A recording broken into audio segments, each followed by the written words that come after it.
Hello, everyone, and welcome to our panel for today, celebrating Lesbian Visibility Week. My name is Tolio Osanubi. I'm really excited to be hosting our amazing panel today with Miriam, Tim, and Alex. They are going to be introducing themselves properly later on, and we'll be discussing being LGBTQ+ in Nigeria and learning from some lived experiences of LGBTQ+ Nigerians. So very excited about our panel today. And just to introduce myself, I'll be your host. So Tolu Osanubi, I am a senior manager at Deloitte and I specialize in software testing consultancy, so in the technology space. I'm also really passionate about diversity and inclusion and speak a lot about the Black experience in the UK and also LGBTQ+ inclusion and intersectionality in my workplace and beyond. So thank you all for joining us. So I'm going to jump straight in and I'm going to start with Alex. So tell us a bit about yourself and what you do and some of your experiences of being LGBTQ+ in Nigeria.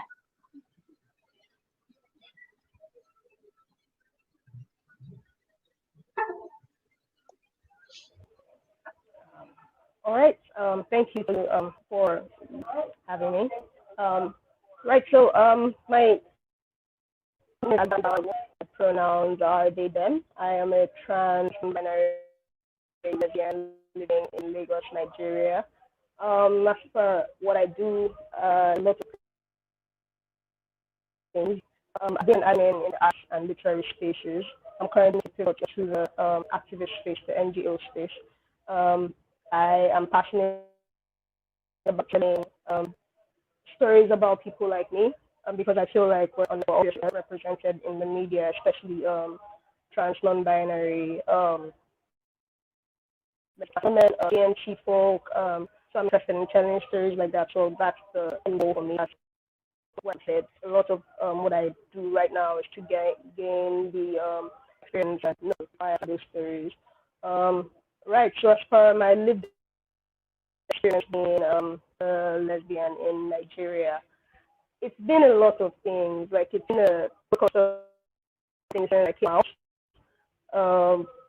First, on the one hand, I have gained community. I have listened to interesting people. My life has taken a very different.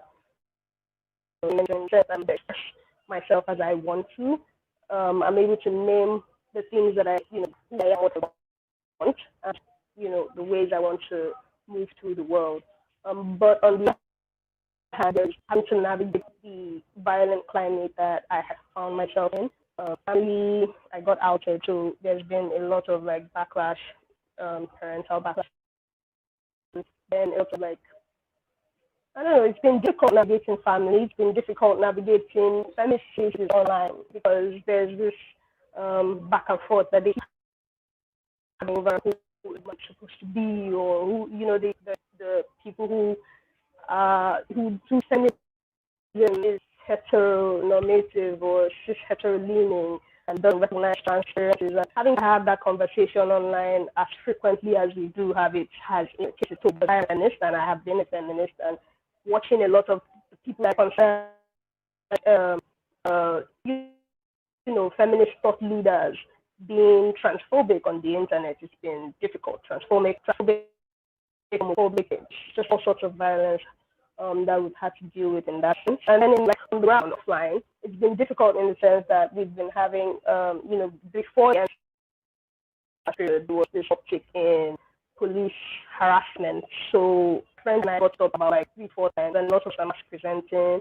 So we had those issues where they would stop the because where some guys or Yahoo boys, and then they would search the car, and then they would pivot to, okay, why are you wearing clothes like this, or why are you looking like this, or if your clothes is too short, and just a lot of things that they do. That has reduced. I wouldn't say it has stopped because a lot of us have been forced to go indoors and not go around a lot. So that's what I wouldn't really say whether it has stopped or not because I don't know. But it's been difficult, and I've found myself so free in that sense, but I'm not able to move as myself in experiencing the violence that we experience on a day-to-day basis. So Do I have more time, or should we move on to the next person? I don't know. Well, thank you very much, Alex. I think you've given us a bit of a flavour of the experiences of trans and non-binary individuals in Nigeria, but we'll definitely dig into more of that later on in the discussion. But so I'll move on to Miriam. So tell us about yourself, what you do, and also share some of your experiences of being LGBTQ+ in Nigeria. Thank you, Tolu, for having me. My name is Miriam Sule, she, her. I am a multifaceted person whose work centers on intersectional feminism and representing underrepresented minorities within society, as well as exploring the dynamics in interpersonal communication. Right. So I'm a writer, a podcaster, an editor, and a communication strategist. And for my lived experiences, so I was, according to what Alex said, where they said that on one hand they gain community, I can also relate to that by saying that I gain community on one hand because I have my chosen family, I have people who know that I am out and all of that I am a lesbian and all of that. But then at the same time, I have lost people because I named myself as a lesbian. I lost friends. I have a friend who doesn't talk to me today. She just like ghosted me forever. No notes, no anything, just like left my life. And I think it's something I'm always going to talk about because I don't have closure. And that's something that really hurt me. But for, will I call it physical violence, right? I haven't experienced that. And I would like to say that I feel like it's because I am a femme lesbian, so I pass according to society, right? But then lesbians on the masculine side will not be able to say that, like what Alex said, right? So I don't face physical violence, but I get more microaggressions, like when I'm talking about my own experience being a lesbian, or I'm talking about my relationship, or I'm talking about my breakup. It's like play to everybody because it's like, you know, two women just playing dress up. Although I tend to distance myself from cishet folk for this particular reason. I want to be able to talk about my life, my experiences without feeling like, you know, it's the other, right? So yeah, basically that's my experience. It's more subtle stuff than, you know, head-on violence. So yeah. Oh, thank you, Miriam. And I think that feeling of otherness is something that we can all relate to, and having to almost maybe code switch to fit the scenario that you are in, where being an out lesbian might be perhaps dangerous or difficult.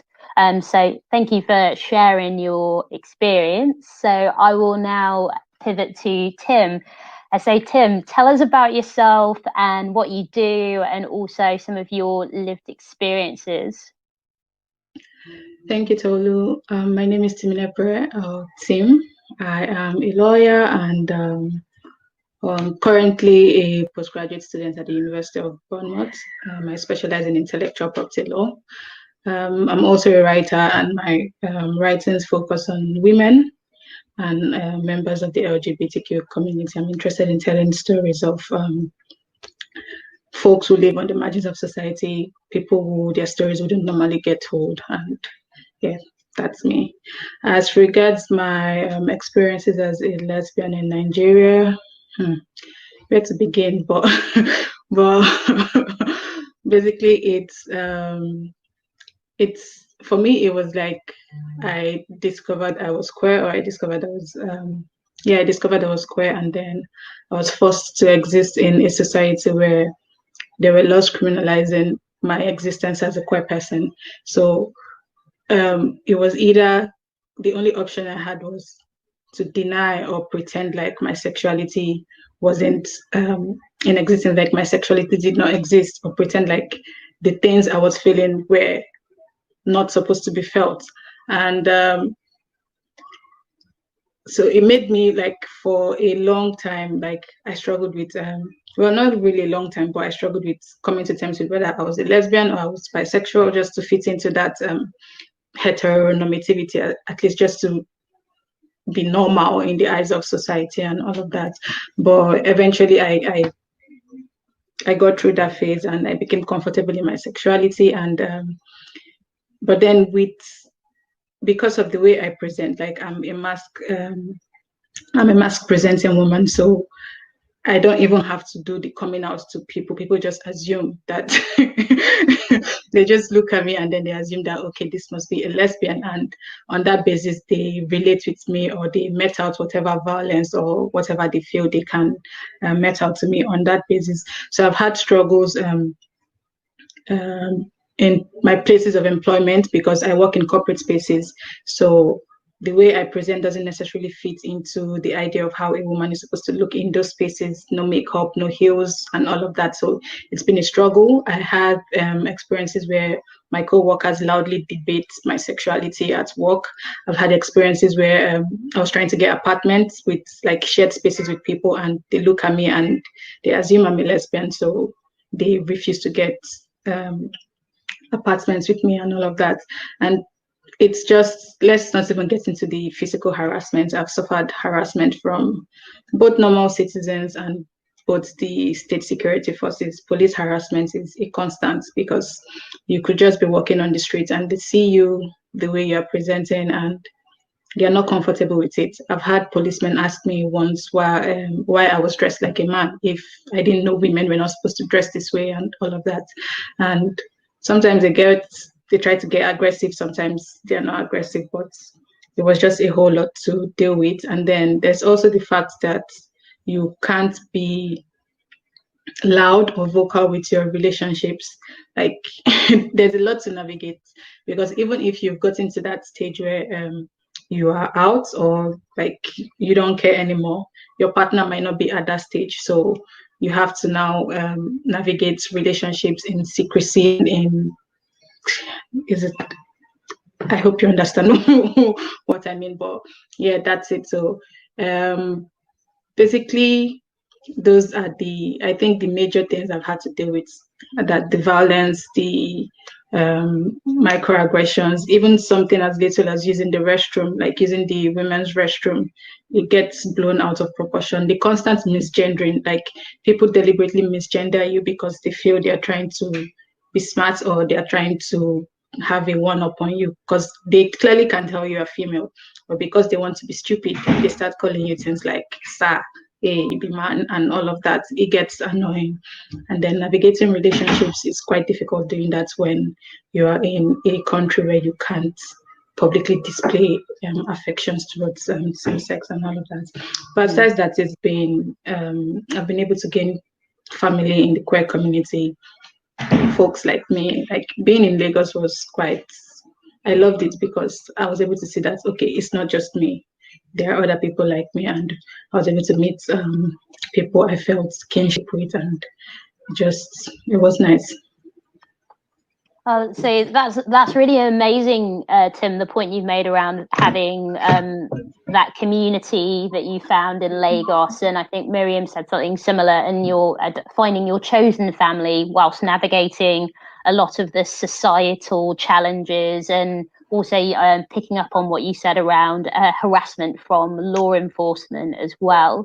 And I think that point around harassment from law enforcement, and that is something that you've discussed as happening on a daily basis and something that you have to navigate. But something that I saw and we all saw around the world around October in 2020 was the EndSARS protests, which were trending massively across social media, where we saw an uprising where the people in Nigeria had enough and what could stand it no more, and felt that they really had to take to the streets to really amplify the message around the police brutality they were seeing, and it had experienced for so many years. So can you, if I start with Miriam, can you tell us about some of your experiences during the EndSARS protest, and also what and where you feel the movement is now? Okay, so during the EndSARS protest, I spent the first few weeks protesting online right? And then I went for a protest. Funny enough, with Tim, I went for the protest at Lekki, and Tim left like I think midday, but I ended up spending the whole day there. And so today, my legs have still not recovered from that long walk I took. It was insane. But another experience I had, funny enough, was so one other time I actually went there with Alex this time. It was in the ninth. I think they were doing the candle for the fallen soldiers, like people that SARS had killed and all of that. So they were doing the memorial service for that, and I went there to, be a part of the event. And then after that, a lot of people were still just there. People were meeting friends, family, people they've not seen in a long time, bonds, right? And I don't know what happened, but everybody started running. I don't know what triggered it, but everybody started running and we were just running, running, running, running. And I fell down actually and my phone broke. But it turned out that nothing actually happened. And then I think a few days later, I wasn't up to 5 days. That was when the shooting happened at Lekki. And I kept thinking about that day. What if something was actually going on? What would I have done? Or, yeah, that's just one story. But most of my work was online, and I did a story on the protest and how many communities played a part in it: the LGBTQ community, health workers, tech people. So I was really passionate about how many people came together to make sure the movement moved forward. And then on its success, I don't think you asked me whether I was successful or not, but I know that that's the debate that keeps happening: was this protest successful, was it not successful? I don't think it's something that we can judge. And I also don't, I feel like everything is a part of it. Even before the protest, the conversations that were happening about, SARS and police brutality and all of that, I feel like everything is a part of whatever journey that we're doing, whatever the goal is. I feel like when the protest happened, that in itself was part of the journey. When the protest stopped, that in itself was part of the journey. Whatever is happening right now is part of the journey. And whenever we regroup to, make it physical or whatever, that also is part of the journey. I'm talking so passionately, but yeah, that's my take. No, that is amazing, and you continue with it. I always say that there's no that you have to. It's something that is your experience, and it's what happens to you day to day. So of course, it's going to be something that makes you want to just say, "Come on, come on." But I think something I want to pick up on, and Tim or Alex, feel free to sort of jump in. That one of the things that I really saw as well was around the real coming together of all Nigerians, but within that you also saw queer Nigerians existing really loudly and saying queer lives matter as in those protests, and really standing up and seeing that visibility was, and so I know from afar, but still amazing to see. So do you, Tim or Alex, do you have any sort of specific experiences from within the protest or reflections on that? So I heard you talk about Nigerians coming together, and I'm like, well, we didn't come together because in the midst of all, it seemed like, yes, everybody was united, and we were facing a common oppressor, which was the Nigerian police force. But in the midst of that unity, there was disunity, because I went out for one of those protests. Like Miriam said, I went out with Miriam. I even caught corona at that protest. Oh, no. So we're Miss there. Rona doesn't hide. So we're out there, and okay, everybody's screaming, EndSARS, EndSARS, yeah, that's the goal. But then SARS relates with us in different ways. As a cis heterosexual person, maybe SARS relates with you because they see you looking fine and they think maybe you're an internet fraudster, and that's the basis on which they harass you. As a queer woman, SARS sees me looking queer, and they harass me because they think I'm queer and I don't deserve to be in existence. So that would be my own focus during this protest, because this is my own experience with SARS. So you talk about your experience with SARS and I'll talk about my experience with SARS.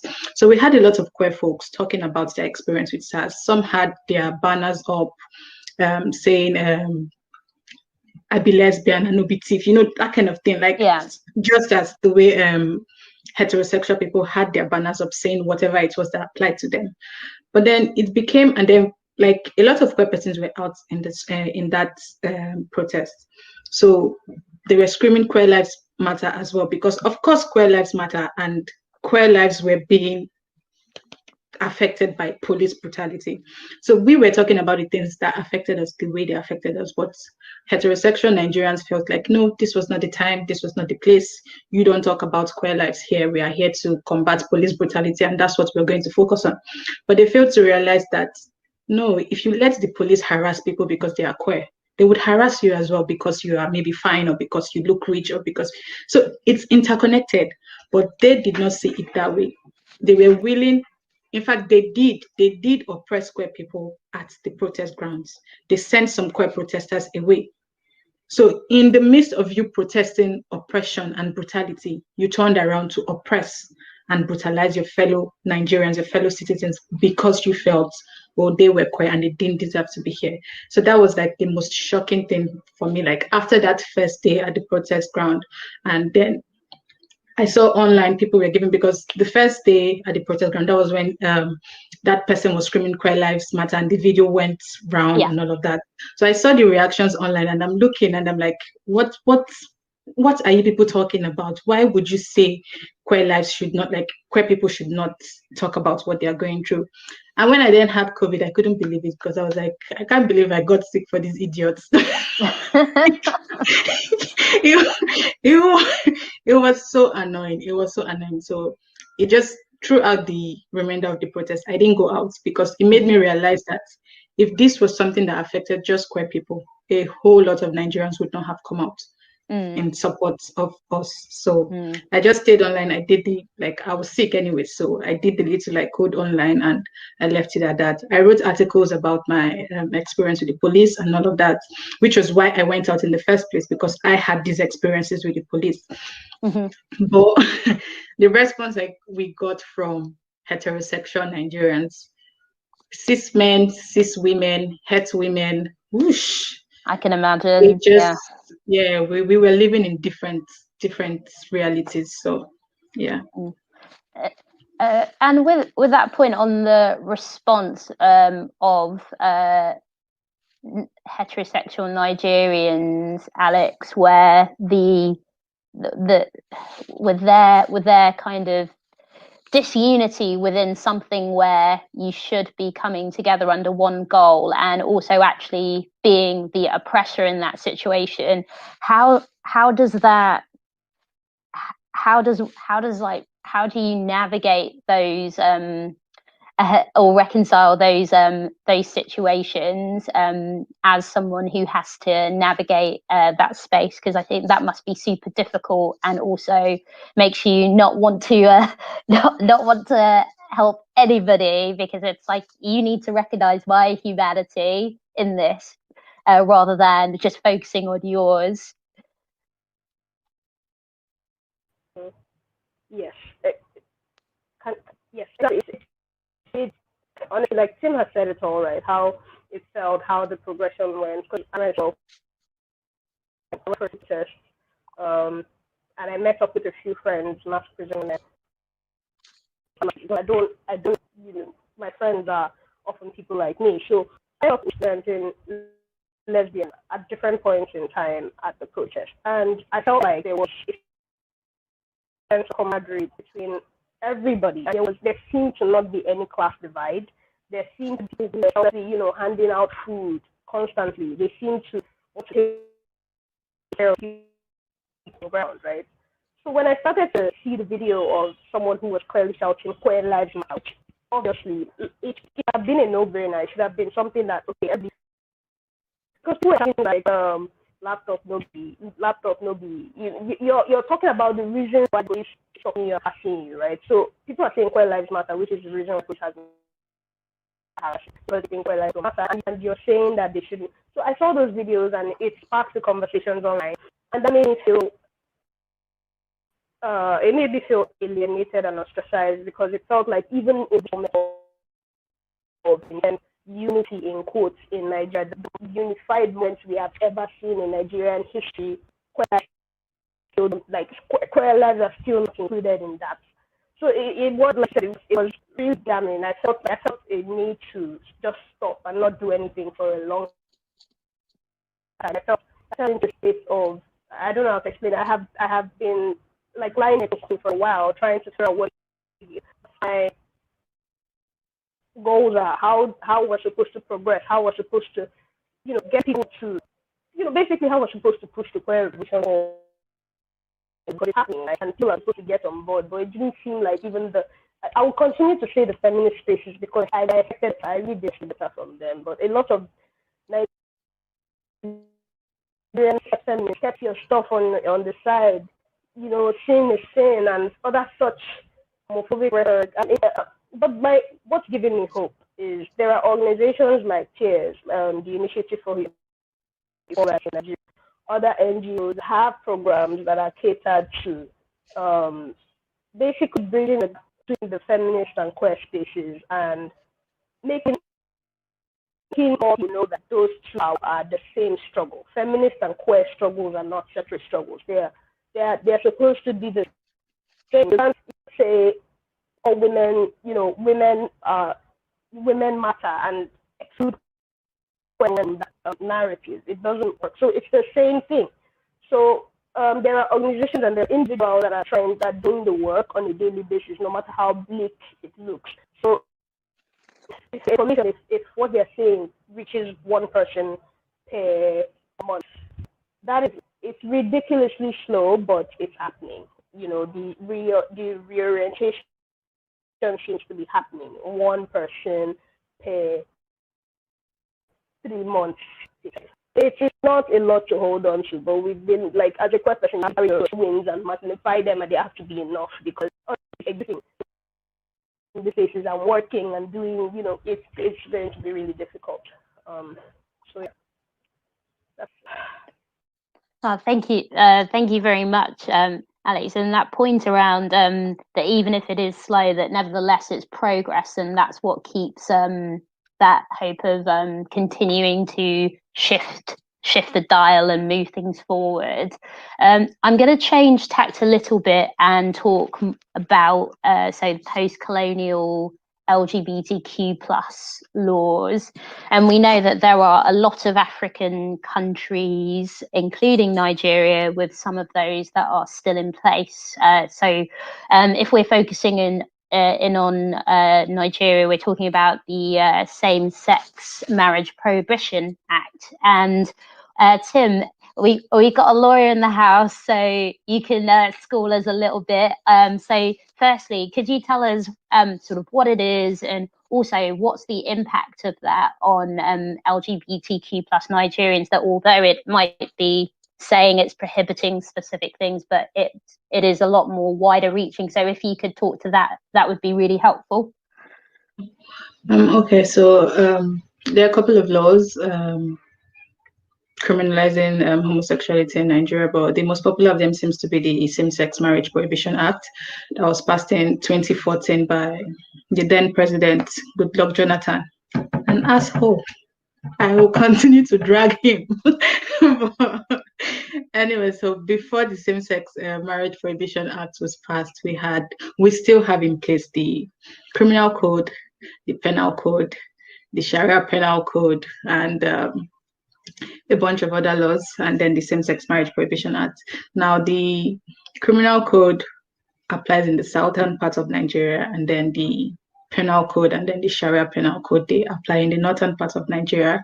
Then the Same-Sex Marriage Prohibition Act applies everywhere in the country. Now, there are sections in the Criminal Code and Penal Code that prohibits unlawful carnal knowledge against the order of nature. Whatever that means, I would never know. But apparently, carnal knowledge against the order of nature is men having sex with men.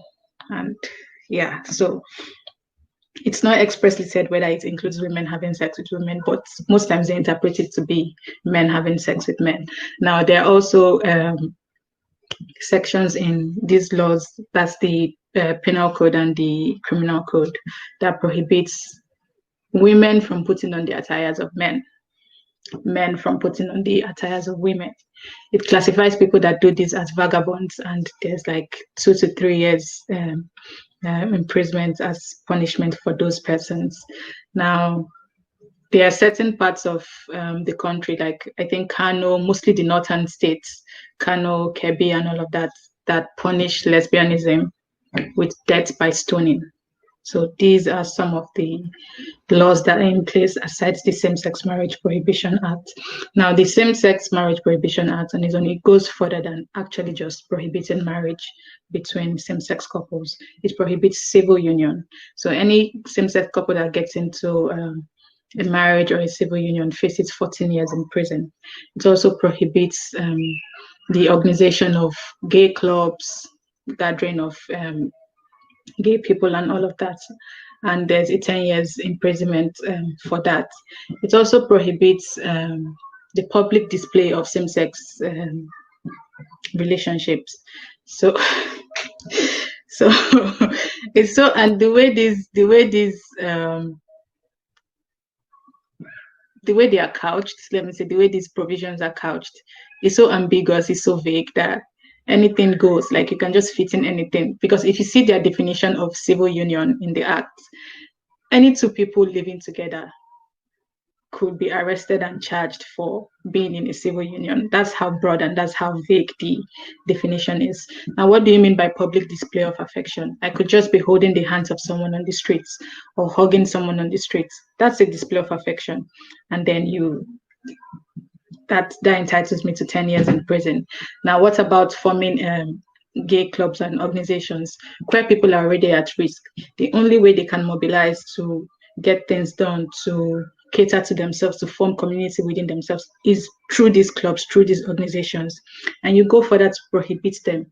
So non-governmental organizations that will otherwise cater to queer people, they face difficulty doing that. You cannot expressly register a club or an organization that can cater to the needs of queer folks.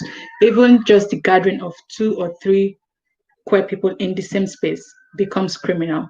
And there's been situations where they arrest people just for being together and trumped up charges of homosexuality and a lot of other things. Now, there's also a section that prohibits people, like maybe probably heterosexual people, from aiding or abetting queer people to actually get married or enter civil unions, and it's punishable with 10 years in prison. Now, most of these, like all of these laws I've mentioned, they have colonial origins. Like, if you look at the way the laws are, the language is couched, it has to do with, or it's just an offshoot of some of the colonial laws we had in place. Like the penal code and the criminal code that talked about unlawful carnal knowledge, that is straight out from the English Sexual Offence Act of 1956 or so. Straight out, like the same phrase, the same word. Now, the Same-Sex Marriage Prohibition Act, that one is just based on the broad definition from an English case law, an 1886 English case law of Hyde versus Hyde, that defined marriage as the voluntary union of one man to one woman, to the exclusion of all others. Now, Nigeria keeps passing or keeps using this definition as a precedent. They keep passing it down. I mean, it's been decades, and they refuse to evolve past that definition of marriage as the union of one man to one woman. So this is just the basis of that. Is on that basis that this Same-Sex Marriage Prohibition Act exists. Now, I would say what this law does is just single out a group of Nigerian citizens and deny them whatever rights. Like, it's a basic human right. It's a simple pleasure that is accorded to their cis heterosexual counterparts. But what this law has done is tell them, no, you can't have this thing that other Nigerians can do so freely. You can't do it. We will not let you do it. And then this law has gone further to embolden homophobes. So since this law was passed, there's been increased attacks on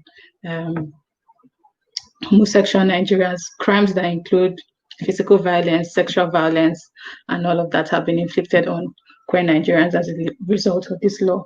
Now, the law also goes further to prevent queer Nigerians who suffer these things from being able to report these things, because there is also the risk of exposure, extortion, and arrest by the police, sometimes even their deaths. So they'd rather just keep quiet and suffer in silence instead of actually reporting these things. So this is everything the law does. This is everything queer Nigerians have to navigate. So when you see Nigerians who are queer and who exist loudly or exist boldly in, it's not because they do not care for their lives or because they are not scared or because they have extra lives at home, but it's just because they are such restrictive laws and it's impossible to live your full self. Like you can't exist in your truest form with all of these laws in place. So most persons have just decided, okay, I just choose to live the way I am, regardless. Whatever that wants to happen, let it happen. So most persons have had to face discrimination from their relatives, like blood relatives kick their queer children out and all of that. Most persons have gotten outed to their at their place of employment and have to or had to have lost jobs and all of that. Most persons can't access healthcare because of how they look or how they. It's a whole lot, and these are the things queer Nigerians navigate because of the laws in place. That's just it.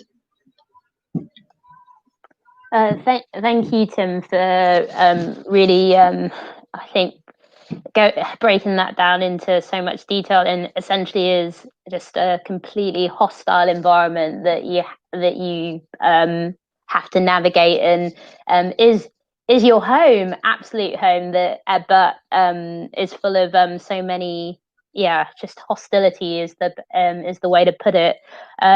So Alex and Miriam, do you have any sort of further reflections on the impact of some of the post-colonial laws that Tim has talked about? So what Tim was saying about registering clubs and organizations. So I work as a communications officer for One Action Foundation, which is an NGO catering to empowering and improving the lives of queer people living in Nigeria. And first of all, at the process of registering the organization, it was really, really long. And at the end of the day, we had to register with an entirely different name, like different from what we're doing at all and different from the activities that we're doing, because they will not allow us register as we are and who we are. Most people have to hide under human rights or wellness or healthcare and all of that. And that was something that I sort of witnessed firsthand. And then secondly, another aspect is because it's criminalized, right? A lot of people know, and that's one of the most popular laws, funny enough. Like a lot of people don't know other things, right, about the constitution and whatnot, but they know that one. They know that it's 14 years. For a long time, it was a joke. It was a song. It was a thing that people used to talk about. And because of that, it's harder for people to get jobs. So if you're perceived as queer, it's only like people that are liberal, and even in such liberal spaces, they will just use you basically and feel like, oh, they're giving you this job because no other person will employ you, and so whatever you see here, you should take it, right? And because of that, a lot of queer people don't have jobs. A lot of queer people are disadvantaged in many ways. They have to live in certain living conditions, and my eyes are really open to these experiences when working with One Action. Last year we did when COVID happened, we did a relief fund thing, and I had to go to some of the deepest parts in Lagos to deliver like essentials to queer people. And it was something, it was just something to witness. And there's a lot happening that I feel like we've not even started to, understand. Our brains have not captured it. It's just coming up small, small. So whatever work we think we're doing, there's so much more to do that a lot of these conversations are not doing right now. And I don't think it's anybody's fault. I just think we're on the way there. So yeah, that's what I wanted to say. Thank you, Miriam, and I think that helps us. I think that helps us move into another question around where we see the future and what that looks like for LGBTQ plus Nigerians. I think also as part of the point around what the future looks like, what do you think others who consider themselves to be allies can do to help support? I'll start with Alex. Okay, so I have basically talked about most of it, right? And Miriam mentioned something very important, which is that queer people need jobs. And I don't think we talk enough about how queer people, especially those who don't present the way society expects them to present, meaning they can't even go for any interview. There's nowhere it's going to, and to sometimes every space is trying to exploit the young. That's like,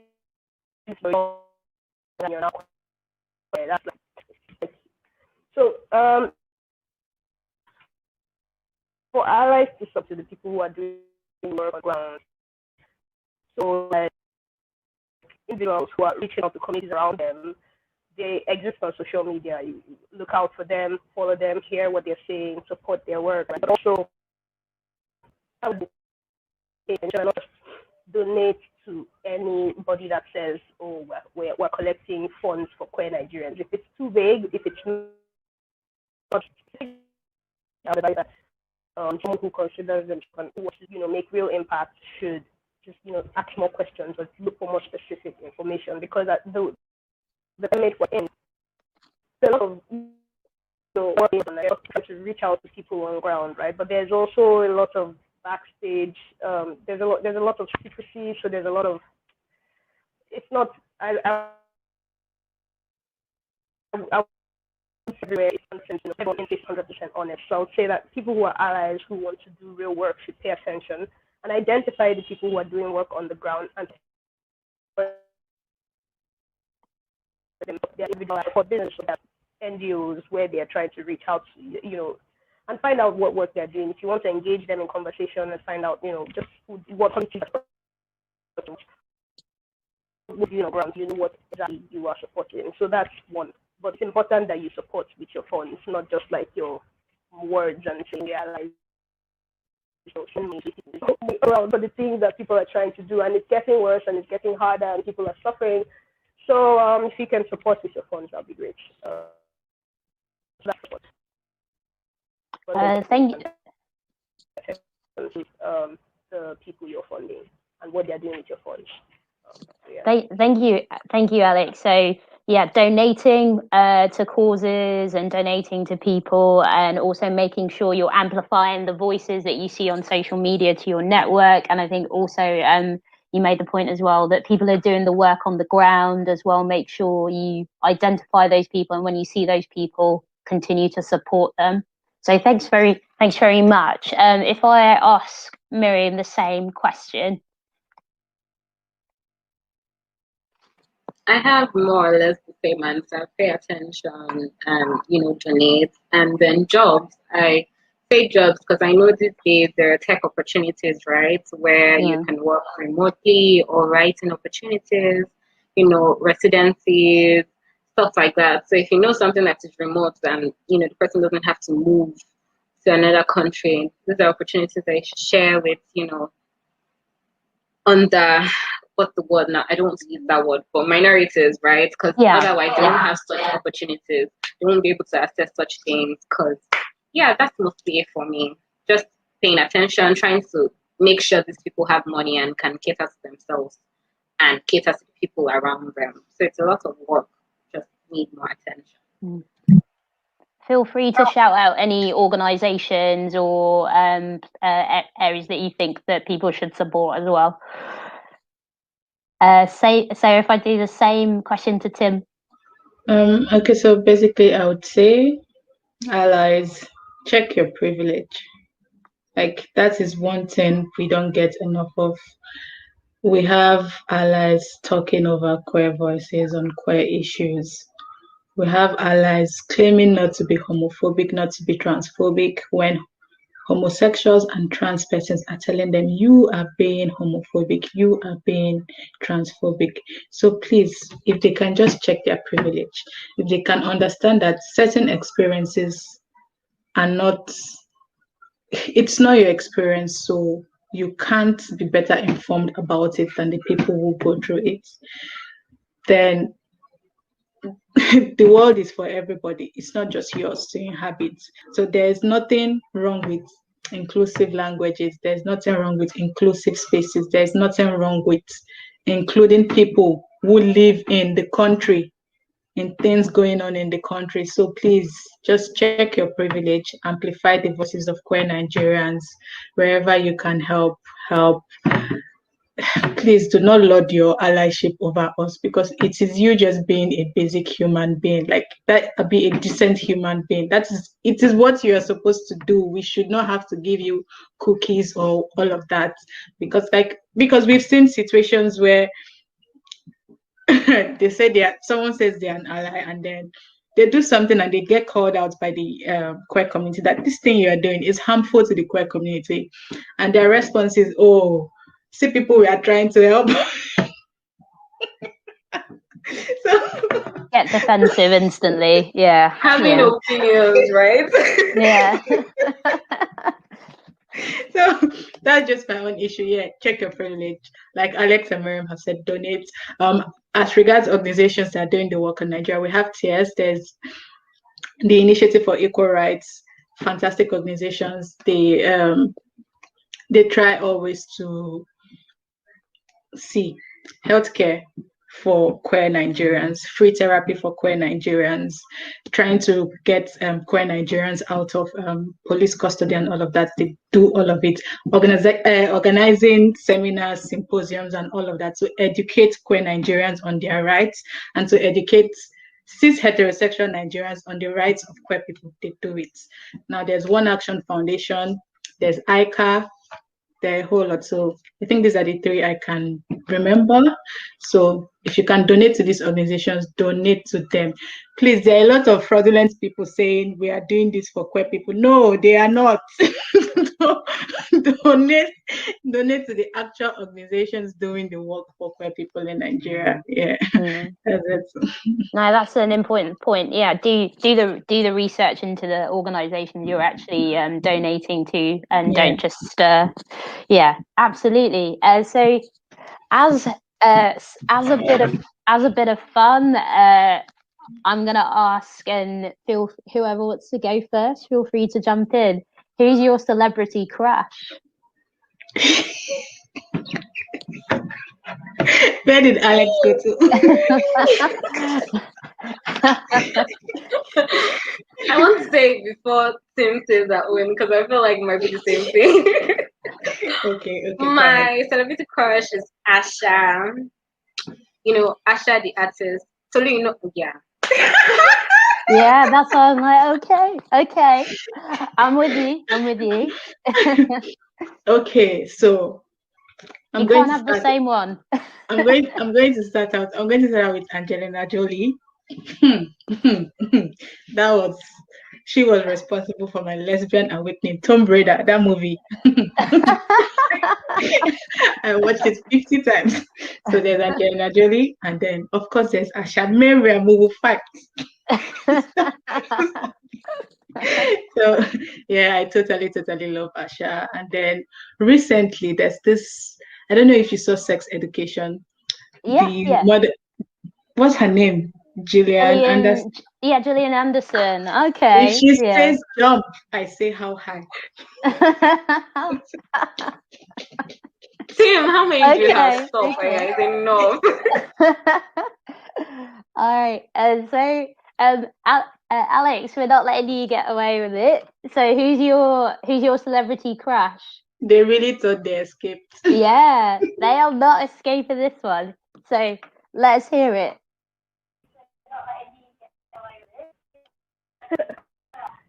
I think my network is off and I don't think anyone can hear me. Anyway, celebrity casting me. You should Google her. Stuff.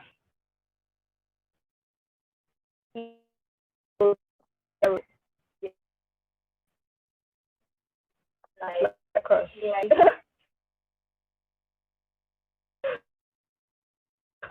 that's as well.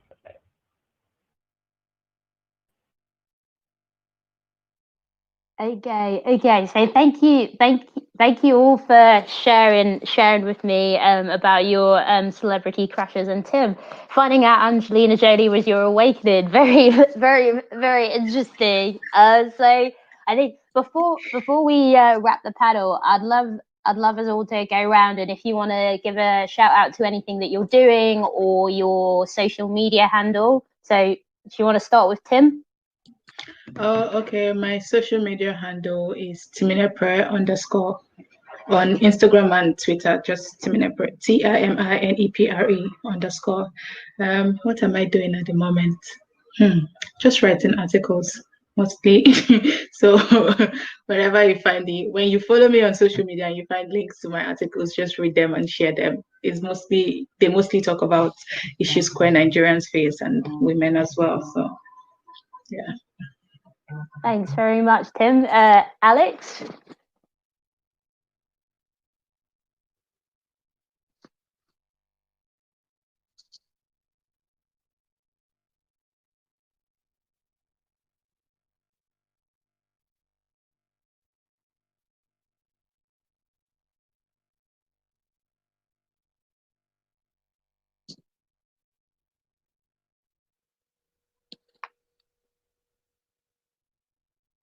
I think Alex might have frozen on us.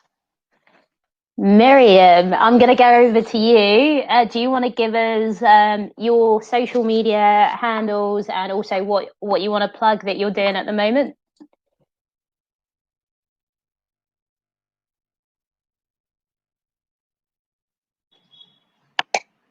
Had you already mentioned me?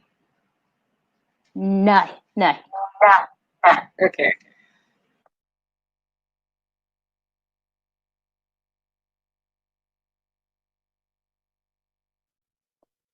You're on mute, Miriam.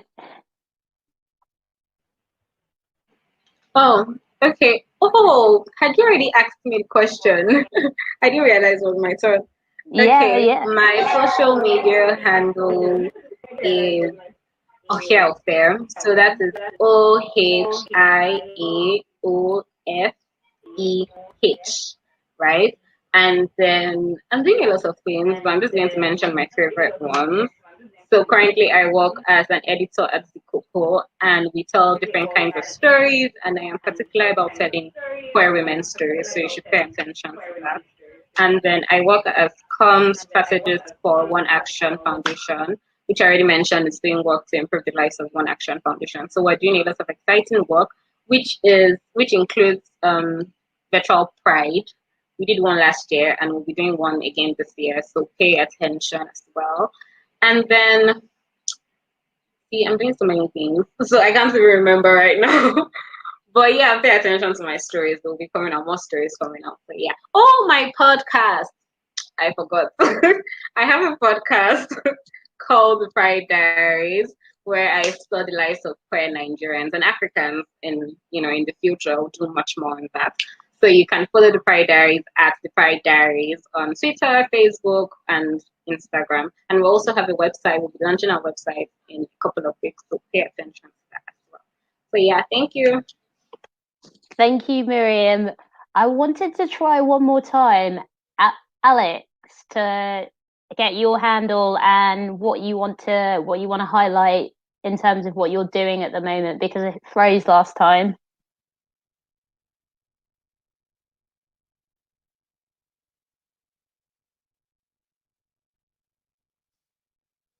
I think we might have lost Alex again. Not to worry. Okay. So that has been an amazing discussion and a really, I think, informative panel discussion. So thank you so much. Nothing right now, but going forward, I will. So follow me and keep an eye out. Yeah, and also I would like to see if there are cartoons that are your favorite. I would like to see what it is. So if you have any links, please share with me for search. And yeah, that's me. Thank you. I say thanks very much. No, thanks very much, Alex. And I think I might have spoken over you a little bit as well. So we have now come to the end of our panel. I feel like we could continue chatting all day, but I think it's been such an informative session. Hearing about some of the experiences and what's going on for a lot of queer Nigerians, and how there is a lot of positive progress within the hostile environment. So that is really hopeful and amazing. So thank you all for taking the time to speak on the panel and also be part of the celebrations for Lesbian Visibility Week. So, you know, visibility is important. So we exist, queer Nigerians exist, so continue to exist loudly and wholeheartedly. So thank you all for joining. Bye-bye. Thank you, Tolu. Bye.